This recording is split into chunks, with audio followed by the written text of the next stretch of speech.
रावसाहेब दानवे पराभूत झालेले आहेत। जालन्यामध्ये रावसाहेब दानवे पराभूत झाले।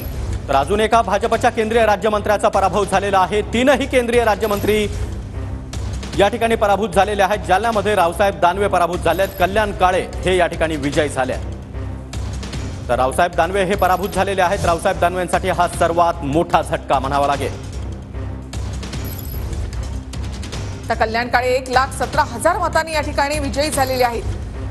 रावसाहेब दानवे या ठिकाणी जालन्यामध्ये पराभूत झालेत आणि कल्याण काळेंनी मोठा लीड या ठिकाणी घेतलाय। 1,17,000 मतांनी ते विजयी झाले।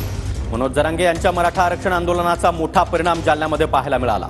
तर नितीन गडकरी नागपूरमधून विजयी झालेत। काँग्रेसचे विकास ठाकरे यांचा त्यांनी पराभव केला।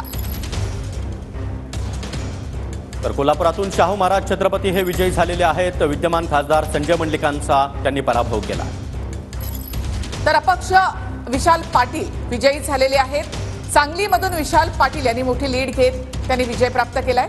तर रावेरमध्ये भाजपच्या रक्षा खडसे यांनी पुन्हा एकदा या ठिकाणी विजय मिळवला।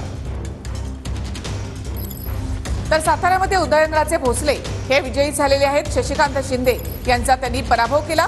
22,000 मतांचं लीड त्यांना मिळालं। रत्नागिरी सिंधुदुर्गामध्ये विद्यमान खासदार विनायक राऊतांचा पराभव करत भाजपचे नारायण राणे हे विजयी झाले आहेत। तर नंदुरबारमध्ये गोवाल पाडवी यांनी मोठा विजय मिळवलेला आहे। हिना गावित यांना मोठा धक्का देत नंदुरबारमध्ये काँग्रेसचे गोवाल पाडवी यांनी विजय मिळवला आणि नंदुरबारचा काँग्रेसचा गड त्यांनी खेचून आणलाय। तर धाराशिवमध्ये ऐतिहासिक विजय हा ओमराजे निंबाळकर यांनी मिळवलेला आहे। अर्चना पाटलांचा त्यांनी दारुण पराभव केला। तर रायगडमध्ये सुनील तटकरे हे विजयी झालेत। अनंत गीते यांचा त्यांनी दुसऱ्यांदा पराभव केलाय। तर मावळमध्ये श्रीरंग बारणे हे शिंदे गटाचे उमेदवार विजयी झालेले आहेत। संतोष वाघेरे यांचा त्यांनी पराभव केला।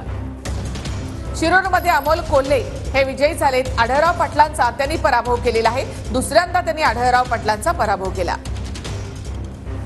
तर दिग्गजांचा पराभव तर त्यामध्ये आहे छत्रपती संभाजीनगरमध्ये ठाकरे गटाचे चंद्रकांत खैरे यांचा पराभव झालाय। तर बारामतीमध्ये सुनेत्रा पवार यांचा देखील पराभव झालेला आहे आणि